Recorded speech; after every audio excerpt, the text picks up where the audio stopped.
Hi everyone, this is Siobhan Wright. I'm here to give an oral presentation on the historiography of W.E.B. Du Bois. To begin, I'm going to start with a quote from the late, great, brilliant poet Maya Angelou. Right before she passed away, Maya did one of her last interviews, and it was all about the legacy of W.E.B. Du Bois. She said, of Du Bois, for a black man at that time to teach and to learn and to study under those circumstances when people were being lynched, what Dr. Du Bois showed is that he had enormous courage. I mean, we could stop there, honestly. Like, Maya Angelou says something great about you after you're dead, like, that's your legacy, hands down. That's all I want to hear about. But we can expound on it a little bit for presentation's sake. So, I guess to begin, it's helpful to define historiography.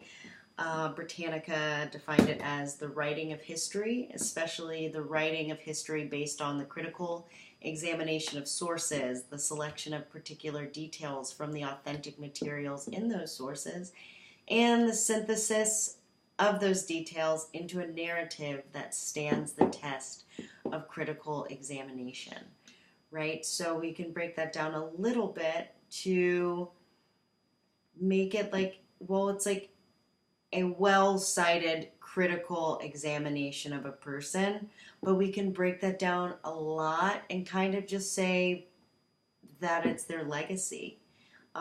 It's the study of a person, what is said about that person.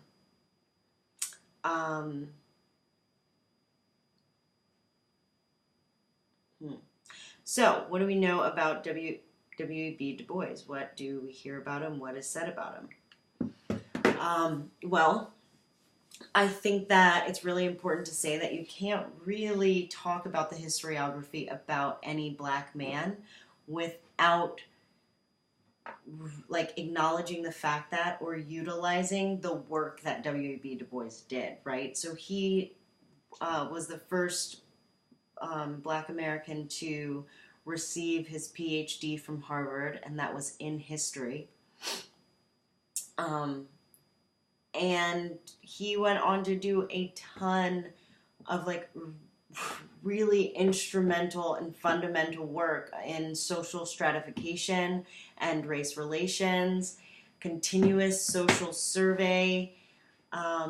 So he kind of wrote the book on historiography. You know, we at this point in time, we weren't critiquing history, right? People were just living it and changing it and kind of passing it along orally. And this was like the beginning of a new way to critique specifically Black history.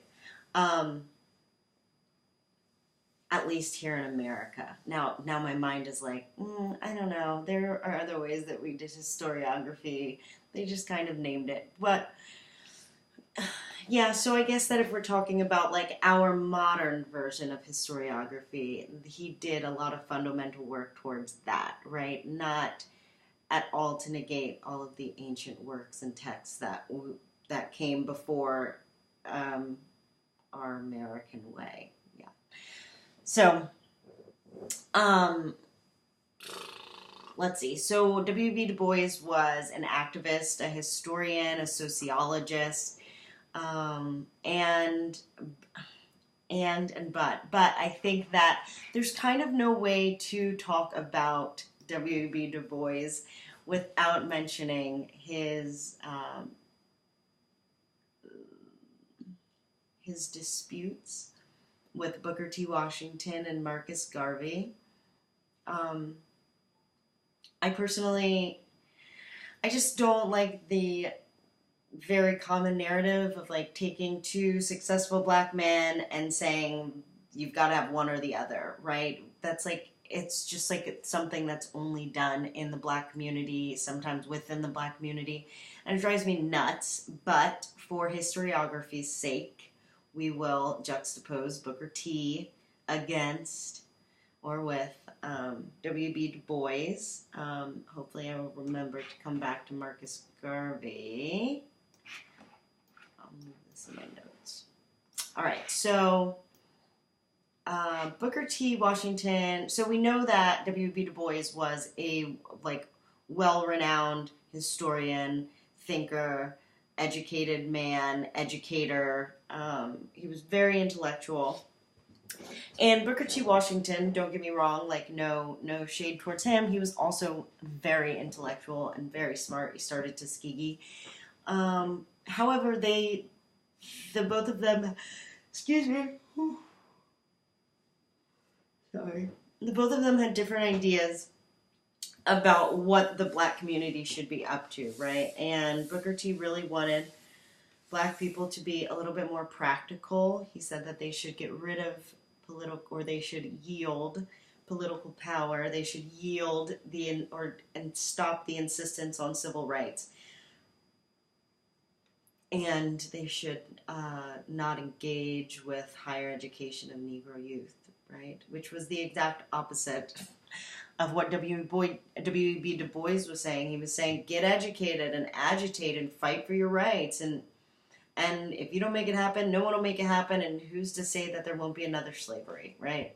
So, I mean, this is just like a really big argument, or I mean, just a really big dispute in Black American history that is referenced quite often. And it's a huge part of W.B. Du Bois' historiography. Let's see, I am going to read a little bit of a poem, and I will reference that poem later. Let's see.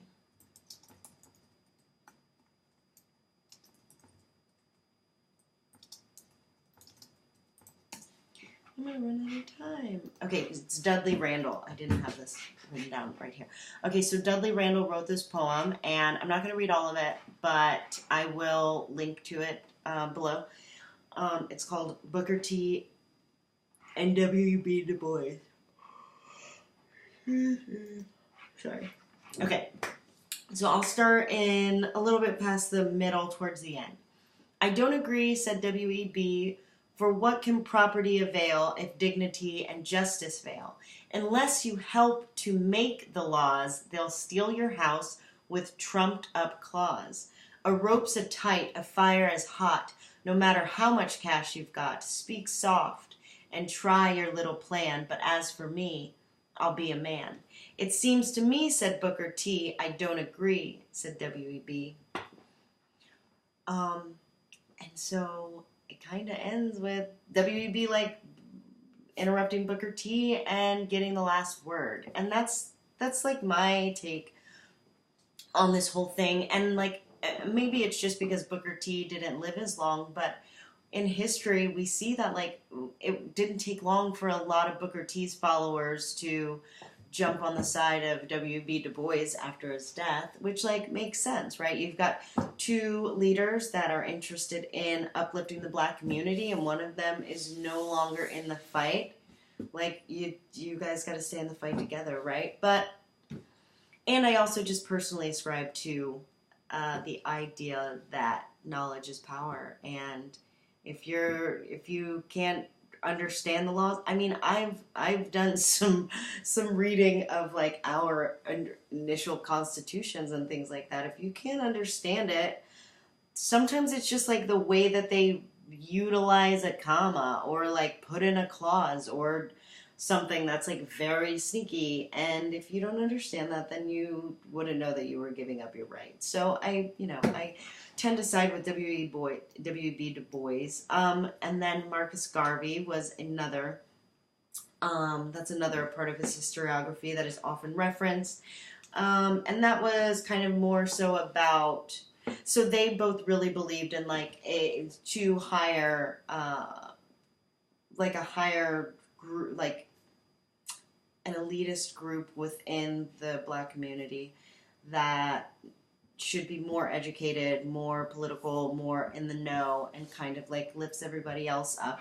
However, Marcus Garvey, he was Jamaican. He was like not about assimilation. He wanted to take those great people and bring them back to Africa, which was the only place that we would ever be able to do well. And W.B. Du Bois was like, well, we're here now. Like, you know, we just let's make it happen and make ourselves a vital source or a vital part of this this culture. So. As far as historiography goes, yeah, those are a couple of really, really hot topics on W.E.B. Du Bois.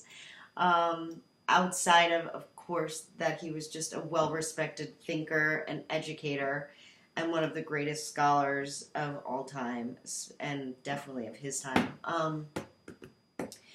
I also, another thing that I'm going to link to is a critique by Eric King Watts that I came across in my research. One of my professors gave to me, and it's amazing. So I was kind of in this like, well, whatever, W.B. Du Bois didn't do anything for his people because he just started thinking like the white people, and he, you know, it didn't translate into success for enough, whatever. And so I was doing research, and I found out that I was very wrong, which is great that I can reference his historiography and find out that that is not the case, even though we do see that happening often now.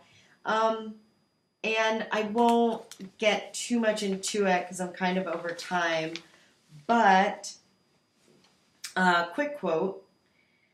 Well, no, I won't do the quote. I will just link to it, and it's really great. But like, long story short, it's about the Harlem Renaissance, and it's called "Cultivating a Black Public Voice: W.E.B. Du Bois and the Criteria of Negro Art."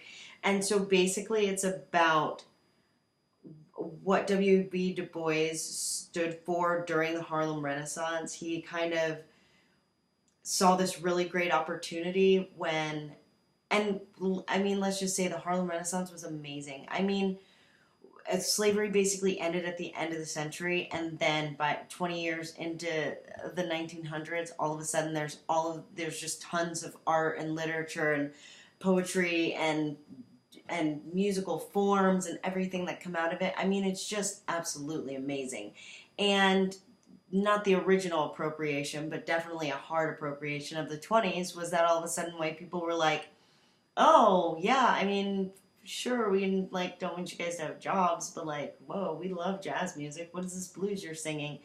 And W.B. Du Bois was like, all right, we've got their attention. And so let's change the criteria for black art, right? Let's make it political. Let's make it about how we want rights, how we have something to stand for, how we have something to fight for. And I mean, it's brilliant, and he is well known for that being a brilliant standpoint to take. He was at the time the editor of The Critic for the NAACP, and he put tons of young black artists from the Harlem Renaissance into his journal to get their pro-black art and literature out to the world. So, anywho, I guess I'll wrap up. YouTube's only going to let me do 15 minutes, but I mean, if I had to say that, and I guess this is just reiterating from the beginning, that if you were to classify W.B. Du Bois's historiography, it's very well respected, and he's a very sought after man for not just his ideals or ideologies, but his knowledge and his just perspective on the black experience. Yeah, so I would say that his historiography is very positive, and I definitely agree with it. So I will make sure that I link all of those things below. Thank you for watching. I've written a couple of papers on him, so if you're curious about the research that I've done, I would be happy to share. Just let me know. Thank you so much for watching. Take care.